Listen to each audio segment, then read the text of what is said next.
എന്താ ഡോർ തുറക്കാൻ ഇത്രയും സമയം എടുത്തേ? സ്റ്റൗവില് പാല് വെച്ചോണ്ടിരിക്കായിരുന്നു. ഓ അത് ശരി.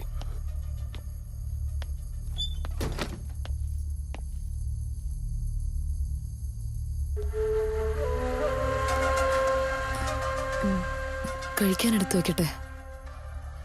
എനിക്ക് വേണ്ട.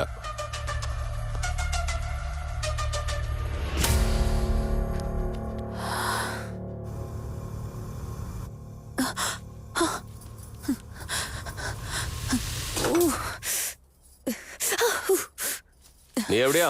ദേ വരുന്നു.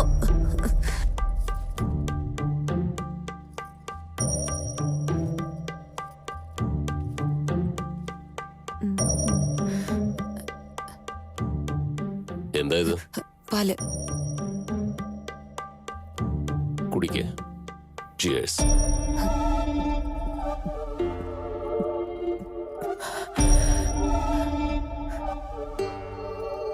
കിടന്നോ.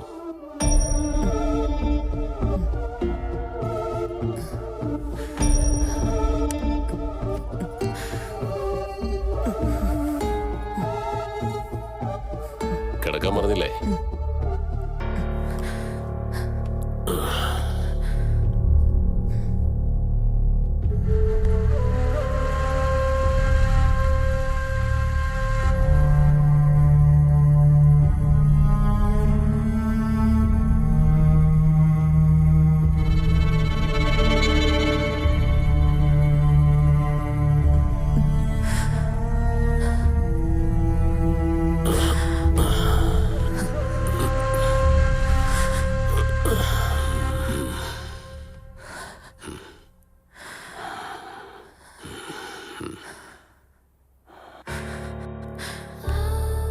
അതെ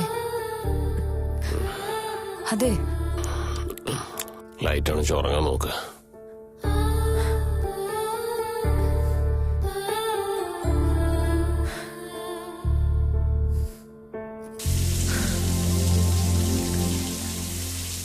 നിങ്ങളുടെ പാർട്ണറുമായിട്ട് നിങ്ങൾ സാറ്റിസ്ഫൈഡ് അല്ലേ? നിങ്ങളുടെ ദാമ്പത്യ ജീവിതത്തിൽ നിങ്ങൾ തൃപ്തികരമല്ലെങ്കിൽ ആ കാര്യമോർത്ത് നിങ്ങൾ ഒരിക്കലും വിഷമിക്കേണ്ട ആവശ്യമില്ല. നിങ്ങളുടെ മനസ്സിലെ ആഗ്രഹങ്ങൾ പാർട്ണറുമായി പങ്കുവയ്ക്കണം. അങ്ങനെ ചെയ്യുവാണെങ്കിൽ എല്ലാത്തിനും ഒരു തീരുമാനം ഉണ്ടാകും. നിങ്ങൾക്ക് എന്താ അറിയാവുന്ന? നിങ്ങൾക്ക് എന്ത് വേണമെങ്കിലും പറയാലോ. എന്റെ സ്ഥാനത്ത് നിന്നാ നിങ്ങൾക്ക് മനസ്സിലാവും. സംസാരിച്ച് തീർക്കാൻ പോലെ സംസാരിച്ച് പോയി സംസാരിക്ക്. Hi, this is Bobby. രാവിലെ ഹോൾ ടിക്കറ്റ് കൊണ്ടുവന്നില്ലേ? Hi, thanks. രാവിലെ എനിക്ക് വലിയൊരു ഹെൽപ്പാ ചെയ്ത്. ഞാനൊരു കോഫി എക്സ്പെക്ട് ചെയ്തേ. ഇങ്ങനെ താങ്ക്സ് മാത്രം പറഞ്ഞ എങ്ങനെയാ? എക്സാം കഴിഞ്ഞപ്പോ നിങ്ങളെ ഞാൻ തേടിയായിരുന്നു, പക്ഷെ നിങ്ങളെ അവിടെ എങ്ങും കണ്ടില്ല. എന്നാ നാളെ? പാടാ. എന്റെ എക്സാംസ് ഒക്കെ കഴിഞ്ഞു. ഇനി ഞാൻ കാക്കനാട് വരില്ല.